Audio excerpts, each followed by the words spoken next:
Ha kawai ka jingja accident kali kawai ka bus night super kalai tingkhu bat kawai ka truck Shaktiman ka bakit ding ha umling bat ha kate ka jingja katu ka ningut kinong le jinglet ki basong ha kate ka bus kila mansau kat kum ka jingtep balai ulum kate ka jingja kala ja ha kapot kumba hanyo baje ai janmiet ha kate ka bus ka badan yu number ML05T 8382 kadang mi na Guwahati bandai Tripura Henry endapoi ha umling kate ka bus kala tanra bet ya kate ka truck Shaktiman kabadan yu number ML10A 7293 kabadang mut ban khon na shiliang surok ba National Highway bat hakati ka jingja katu ka ningut kinonglet jinglet ki basong hakati ka bus kilaman saw bat penkit marmar sha civil hospital nongpo banyo ya ka jing sumar kadba unongnya jong kati ka trok ula phet krat na kati ka jaka na kaliang ki bor pulit ka nongpo police station kila hiar marmar sha kati ka jaka ban penlat ya ka jing thang kali bat ban penlong ka jing tokit na kaliang ki patba kila yarap ru ban wengi ki ding ki bala hap hasurok ban lait na ka jing dheng kali kabala ne kumba katu ka ne por bat ka jing tokit halor ka te ka jing ja kadang ya shakman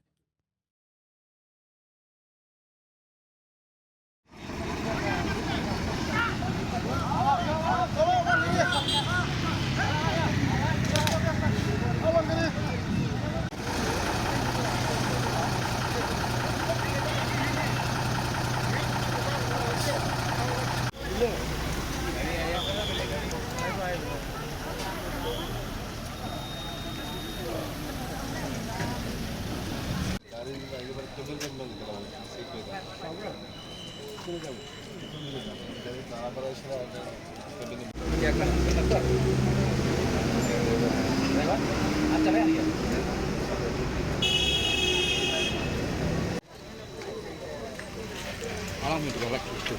Hai.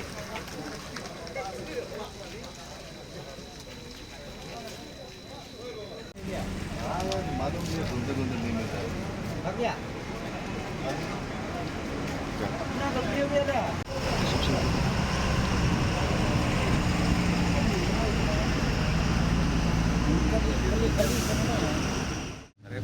आप चलाया नहीं क्या इस गाड़ी का? हम नहीं चलाया, दूसरा ड्राइवर चलाया। हाँ। तो ये हादसा कैसा हुआ? ये रास्ता हम भी गुवाहाटी से आ रहा है, ये भी उधर से ही आ रहा है। थोड़ा थोड़ा बारिश भी गिरा है, ये फटक से टर्निंग लिया है। हाँ। ये भी कंट्रोल नहीं सका, बारिश का टाइम भी तो इसे फटक से काटा बल को लग गया। ये जख्म थोड़ा थोड़ा ज़्यादा आदमी का नहीं हुआ, उनसे तो हॉस्पिटल जाता है। हाँ। तो खाली एक आदमी खाली गया है। और ड्राइवर तो?